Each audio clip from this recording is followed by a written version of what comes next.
एक शिक्षक, एक अध्यापक छात्र के अंदर रुचि जागृत कर सकता है। शिक्षक का दायित्व काम यह है कि वो छात्र के अंदर रुचि जागृत करे, पढ़ने के लिए अच्छा कंटेंट उपलब्ध करवाए कि छात्र का, विद्यार्थी का जो रुचि है, इंटरेस्ट है, वो जगे उसके अंदर।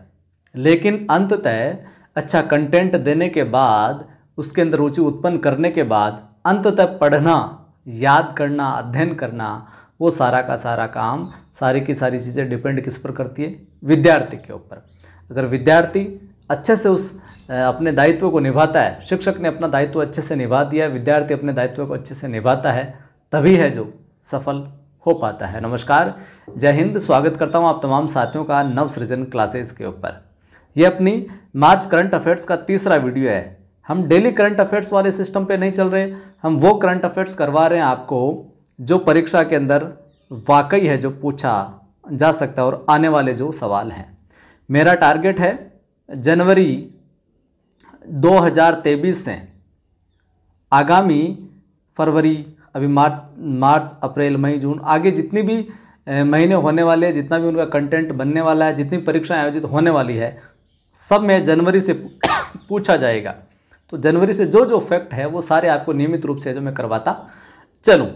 तो आपका दायित्व है वीडियो को लाइक कर दिया करें, शेयर कर दिया करें सभी दोस्तों के साथ में, ताकि वो भी जुड़ सके। पहली बार देखने वाले चैनल को सब्सक्राइब कर बेल आइकन क्लिक कर लेना। वीडियो के आखिर में इनकी पीडीएफ कहाँ मिलेगी और अपना जो ऐप लॉन्च हुआ है उसका क्या नाम है, ऐप पर क्या क्या चीज़ें मिलेगी, वो सारी भी बताऊंगा। तो वीडियो आखिर तक जरूर देखिएगा, द बेस्ट होने वाला है। पहला फैक्ट देखिए, आपसे पूछ लिया जाए क्या कि 24 से 25 जनवरी 2023 को राजस्थान का पहला कृषि महोत्सव, प्रदर्शनी और प्रशिक्षण कार्यक्रम का आयोजन कहाँ किया गया? तो कोटा में किया गया। आपको ये ध्यान में इसलिए रखना है कि ये राजस्थान का पहला कृषि महोत्सव हुआ है। पहला कृषि महोत्सव कहाँ पर? कोटा में, और 24 से 25 जनवरी 2023 को। तो पहला कृषि महोत्सव जरूर ध्यान में रखना है, कोटा के अंदर। और ये प्रारंभ हुआ क्या, कैसे, किसकी पहल पर हुआ वो देखें तो इसका आयोजन जो है अपने कौन, लोकसभा अध्यक्ष कौन है? ओम बिरला साहब। लोकसभा अध्यक्ष कौन है? ओम बिरला साहब। उनकी पहल पर होता है। और दशहरा का जो कोटा मेला लगता है, कोटा में दशहरा मेला जो लगता है कोटा में, वहाँ पर इसका आयोजन होता है साहब। ठीक है, पहला कृषि महोत्सव। आपसे अगर ये सवाल पूछ ले क्या कि केंद्र सरकार के टीबी इंडेक्स रिपोर्ट में, केंद्र सरकार की सेंट्रल गवर्नमेंट की जो टीबी इंडेक्स की जो रिपोर्ट है 2022 की, उसमें राजस्थान का देश में कौन सा स्थान है? तो साहब चौथा स्थान है। Central government TB index report 2022 प्रस्तुत करती है, उसके अंदर राजस्थान का देश में कौन सा? चौथा नंबर आता है साहब, चौथे स्थान पर आता है। इस रिपोर्ट में क्या था कि 50 लाख से ज़्यादा आबादी वाले 20 राज्यों का है जो सर्वे किया गया, उसमें है जो चौथा स्थान है। ये 50 लाख से ज़्यादा आबादी वाले 20 राज्यों में राजस्थान का चौथा स्थान है। और 2021 की हम बात करें तो प्रदेश का 19वां स्थान था, और अभी 22 के अंदर अपना स्थान आ गया, राजस्थान का चौथे पर आ गया है ये। ठीक है, अगला फैक्ट देखिए, भारत और मिस्र की सेनाओं के बीच में, भारत और मिस्र की सेनाओं के बीच में एक प्रशिक्षण अभ्यास हुआ है, जो कि क्या पहला संयुक्त अभ्यास है। ये पहला संयुक्त प्रशिक्षण अभ्यास कब व कहाँ किया गया, ये पूछे आपसे। तो 14 से 27 जनवरी 2023 को जैसलमेर में। तो ये ध्यान में रखना है, भारत और मिस्र के बीच में संयुक्त प्रशिक्षण अभ्यास कहाँ पर हुआ? जैसलमेर में हुआ। ये ध्यान में रखना, ये नहीं ध्यान में रखो तो भी चलेगा। इस प्रशिक्षण अभ्यास का जो नाम है ये पूछा जा सकता है। भारत और मिस्र के मध्य जैसलमेर में आयोजित होने वाले संयुक्त प्रशिक्षण अभ्यास का नाम क्या? तो साइक्लोन फर्स्ट। क्या नाम? साइक्लोन फर्स्ट है जो इसका नाम है साहब। और उद्देश्य क्या है इस प्रशिक्षण अभ्यास का संयुक्त का? दोनों देशों के बीच क्या? रक्षा सहयोग को बढ़ावा देना है। बहुत अच्छा सवाल है, खोपड़ी में बिठा लीजिएगा। 8वां महाकवि कन्हैयालाल सेठिया पुरस्कार कौन सा? 8वां महाकवि कन्हैयालाल सेठिया पुरस्कार किस कवि को प्रदान किया गया? तो ये साहब 8वां कन्हैयालाल सेठिया पुरस्कार के सच्चिदानंद सिन्हा को दिया गया। के सच्चिदानंद सिन्हा को दिया गया। के सच्चिदानंद सिन्हा यानी कन्हैयालाल सेठिया पुरस्कार किसको? के सच्चिदानंद सिन्हा को दिया गया। और ये कब प्रदान किया गया? जो जयपुर लिटरेचर फेस्टिवल हुआ था 2023 का, इसके दौरान है जो दिया गया। तो जयपुर लिटरेचर फेस्टिवल 2023 के दौरान कन्हैयालाल सेठिया पुरस्कार के सच्चिदानंद सिन्हा को दिया गया। और इसमें क्या दिया जाता है? मोमेंटो दिया जाता है, एक ट्रॉफी दी जाती है और 1 लाख रुपए की राशि है जो दी जाती है। 1 लाख, 1 लाख रुपए की राशि जो प्रदान इनको की गई। साहब आपसे पूछ ले, बहुत अच्छा सवाल है कि देश का पहला गो यानी गाय, काऊ, पहला गो IVF सेंटर की शुरुआत कहाँ की गई है? तो देश के पहले गो IVF सेंटर की शुरुआत अपने जोजावर गांव पाली में की गई है। ठीक है, और ये है क्या, इसकी शुरुआत आगे हम देखें व्याख्या में थोड़ा। तो शुरुआत श्री त्रिवेणी महादेव जिनेंद्र गौशाला, ये गौशाला है, ये अपने तरीके का एकमात्र सेंटर है देश का। श्री त्रिवेणी महादेव जिनेंद्र गौशाला में शुरुआत हुई। इसमें क्या होता है, जोजावर जो गांव है पाली में, देशी गोवंश में एब्रियो ट्रांसप्लांट, देशी गोवंश में एब्रियो ट्रांसप्लांट यानी कि भ्रूण प्रत्यारोपण तकनीक की शुरुआत हुई है। साहब ये पहला ऐसा सेंटर है देश का। अगला फैक्ट देखिए, आपसे अगर पूछ ले क्या कि 13 से 15 जनवरी 2023 को, 13 से 15 जनवरी 2023 को अंतर्राष्ट्रीय ऊंट महोत्सव कहाँ आयोजित किया गया? तो बीकानेर के अंदर अंतर्राष्ट्रीय ऊंट महोत्सव आयोजन होता है इसका। इस उत्सव की, ऊंट महोत्सव की शुरुआत की हम बात करें तो 1994 में हुई थी, 1994 में 1994 में होती है। और इसमें मिस मरवण का जो खिताब है, इस आयोजन के दौरान, उत्सव के दौरान मिस मरवण का खिताब तो मिला कोमल सिद्ध को, विजेता रही। और मिस्टर बीकाणा का रविंद्र जोशी चुना गया। मिस मरवण चुना गया, जैसे होता है ना मिस इंडिया, मिस यूनिवर्स, उसी तरीके से मिस मरवण चुनी गई कोमल सिद्ध और मिस्टर बीकाणा चुना गया रविंद्र जोशी, इनको चुना गया। साहब चलिए अगला सवाल पूछ ले आपसे, बहुत अच्छा सवाल है ये, ध्यान में रखना। Right to sight vision, right to sight vision नीति लागू करने वाला राजस्थान देश का कौन सा राज्य बना है?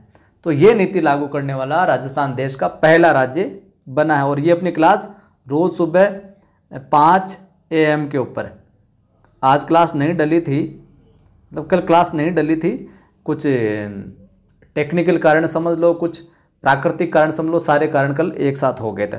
सुबह 5 बजे ये क्लास रोजाना आपको मिलेगी करंट वाली। और इसकी PDF कैसे क्या मिलेगी, वीडियो के आखिर में मैं ऐप से रिलेटेड बताऊंगा चीज़, उसमें बताऊंगा। ठीक है, तो पहला बना। अब ये राइट टू साइट विजन है क्या, इसको भी जान लीजिए।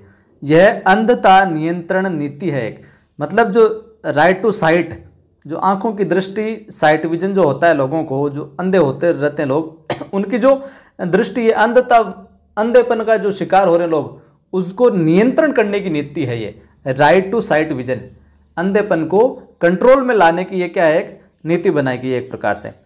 इस नीति के तहत अंधता नियंत्रण संबंधित जन जागरूकता फैलाना और विभिन्न तकनीकी सुधार गतिविधियों का आयोजन है जो करना इस नीति के तहत ये योजना में लागू है। साहब बात आपसे पूछ ले सवाल क्या कि भारतीय भूवैज्ञानिक सर्वेक्षण द्वारा जम्मू कश्मीर के किस क्षेत्र में लिथियम की खोज है जो की गई है? बहुत अपार मात्रा में मिला, सलाला है माना जिला है रियासी, कहाँ पर? रियासी जिला के अंदर ये खोज है जो हुई है साहब लिथियम की। अपने सवाल है, शबरी माता की जयंती के अवसर पर कोल जनजाति महाकुंभ का आयोजन फरवरी 23 में कहाँ हुआ? तो कोल जनजाति महाकुंभ का जो आयोजन होता है वो सतना मध्य प्रदेश में होता है, शबरी माता की जयंती के उपलक्ष्य में। साहब सवाल है, बांग्लादेश के, बहुत अच्छा सवाल है, इंपॉर्टेंट लगाकर खोपड़ी में बिठा लीजिए। बांग्लादेश के अंतर्राष्ट्रीय मातृभाषा पुरस्कार 2023 से किसे सम्मानित किया गया? बांग्लादेश का ये अंतर्राष्ट्रीय मातृभाषा पुरस्कार है 2023 वाला, किसे सम्मानित किया गया, इससे किसे नवाजा गया? तो डॉक्टर महेश कुमार मिश्रा जी को ये पुरस्कार है जो दिया गया, सम्मान दिया गया। और मिश्रा जी कौन है? मिश्रा जी एक भारत के क्या है, शिक्षाविद है साहब, और ये सम्मान प्राप्त करने वाले पहले भारतीय बने हैं।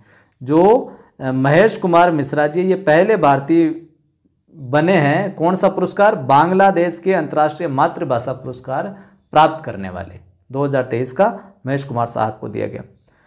अब ध्यान से सुनिए इंपॉर्टेंट बात, लाइक शेयर सब्सक्राइब तो आप करते रहते हो और कर देना, नहीं कर रखा है तो।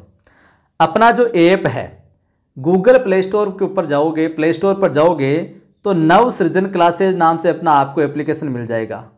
गूगल प्ले स्टोर पे जाओगे, डिस्क्रिप्शन में मैं लिंक भी डाल दूंगा और प्ले स्टोर पर सर्च करोगे तो आपको मिल जाएगा।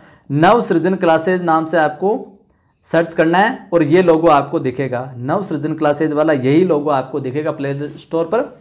उस एप्लीकेशन को आप इंस्टॉल कर लीजिएगा। नंबर डालना है, OTP आएगा, नाम डालना है बस। अब ये क्यों डाउनलोड करना है आपको, जल्दी ही व्यवस्थित रूप से 1-2 दिन के अंदर वहाँ पर मैं ये PDF है जो आपको उपलब्ध करवाता रहूँगा। PDF वहाँ पर डलती रहेगी एप्लीकेशन के ऊपर।